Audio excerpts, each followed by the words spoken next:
Folks, going to be installing a Tusk Front bumper on a 2018 Raptor. Yeah, this thing's really sharp looking there. Heavy duty, it's got to be at least 1-inch tubing. All the welds are nice, super strong. It's got this black steel plate, makes it look really good. As you can see here, here's what the old one looks like, piece of plastic.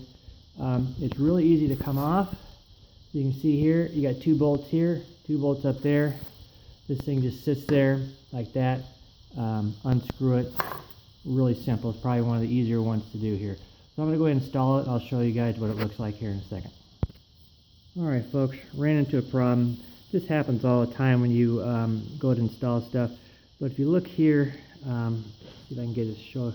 This bolt that I took out has a shoulder on it, and it will not fit through here. I either got to make these wider or go get a different bolt. So I'll probably just get a different bolt here, but I'll go ahead and put it on here so you can see what it looks like, and then next time I get a chance to go to the store, I'll get probably a different bolt. So hold on. Alrighty, well there it is installed. Again, I still got to go to the store and get a couple longer bolts, but that's just anytime you put aftermarket parts on, I think the factory uses the weirdest stuff that they can find. So anyway, that's definitely a lot better than that stock piece of plastic, and definitely probably one of the better looking ones. So this is a Tusk Front bumper 2018 Raptor. Very easy to install, very good quality, definitely recommend it.